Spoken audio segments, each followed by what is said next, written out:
What's up, everybody? Hopefully, y'all are having a very blessed and wonderful day. So, today we have the dev vision for season one, and we got some dope information. The most important bit of this whole video, if I might add, is that Hawkeye and Hela are getting nerfed, and we will talk about that later. But I just had to point that out first because this, to me personally, this is the best thing that could have happened because Hawkeye is a nightmare for me whenever I play tank, and I don't want to see him anymore.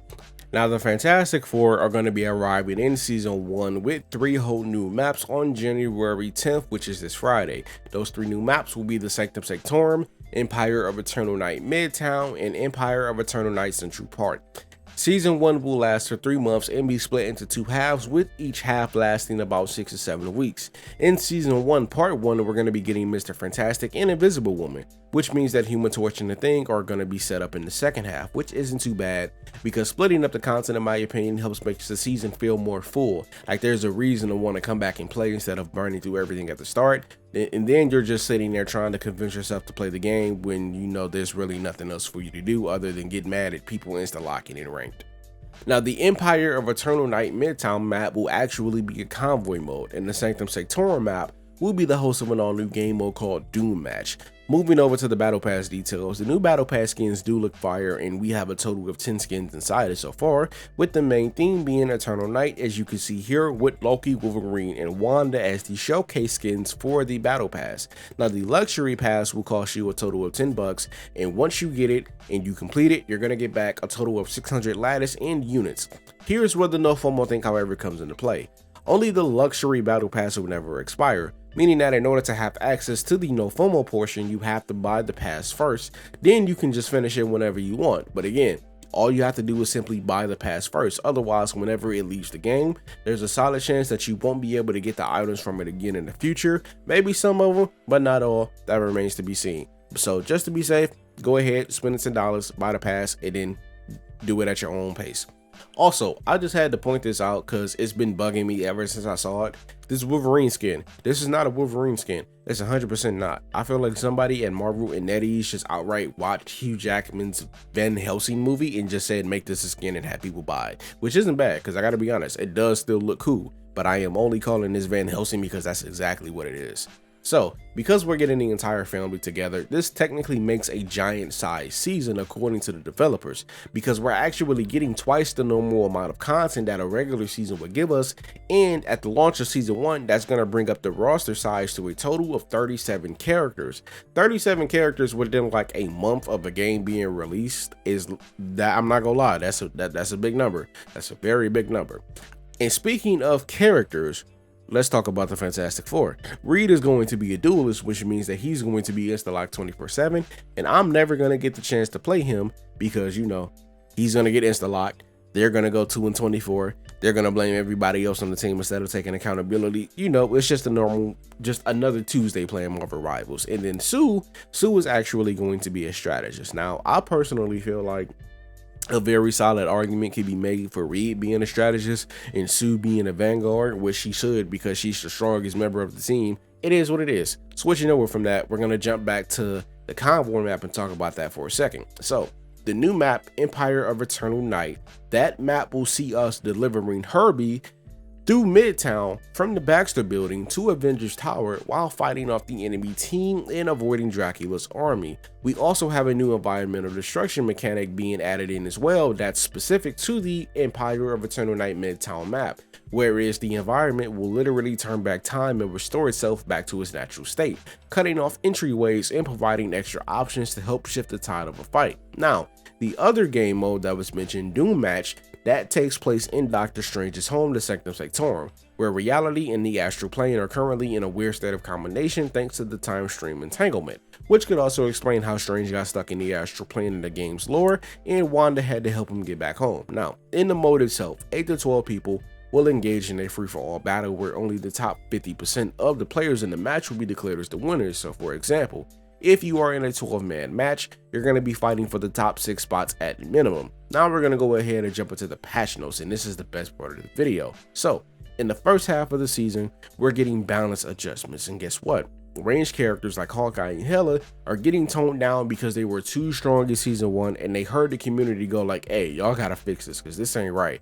I'm a tank man, right? I play Groot. There's no reason why Hawkeye should be able to 3-tap me damn near 4. Actually, no, I said that backwards. There's no reason why Hawkeye should be able to 4-tap me damn near 3 if it's all headshots on a tank that has the highest health pool, the highest base health pool in the game. It's crazy. That's got to be fixed. Now, Captain America and Venom also seem to be getting buffs. To be exact, the mobile vanguards in general are getting some work done. That would also include Thor and Hulk as well. I don't really think Thor needs a buff. Hulk could definitely maybe get one. I don't know exactly how those will look. We would have to wait on the patch notes to see, but they are definitely getting those buffs. Also, for some reason, Wolverine and Storm are getting one as well. Storm definitely needs one. She's a cool character, right? But her kit definitely needs some work. Not necessarily a rework, but I just feel like she needs like to hit a little bit harder. Wolverine, I don't think he needs a buff at all. I already have to deal with that man kidnapping me every single time he's in the goddamn game. And strategies wise, Cloak and Dagger was the only one to be listed in the video to be getting a buff.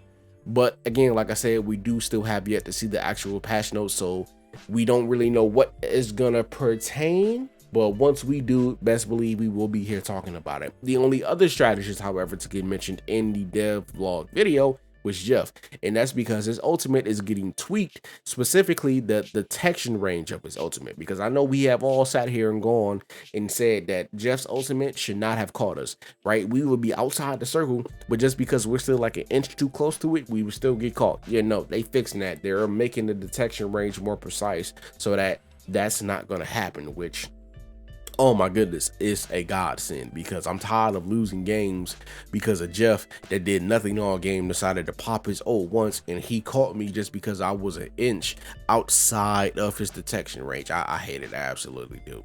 Now, another cool thing that is going to be revealed are the are the win and pick rates for the characters, and that's going to be dropping every half season. And I'm willing to bet cash money that Luna, Mantis, Hawkeye, and Hela are in the top 5 because they are just too strong in pretty much every team composition right now. Like, it's legitimately crazy. For all of my ranked players, however, this portion of the video was for us. Here is what was said about the ranked adjustments. As we assumed, like with any game, our ranks are going to be reset at the start of a new season. But the main question before today was exactly how much are we going to be reset by, and now we have the answer. It's a crazy one, but we have it. We're going to be dropping 7 ranks from the final rank that we're sitting at when the season ends. So for example, if you were Platinum 1 when the season ended, you're going to be starting off at Silver 2 next season.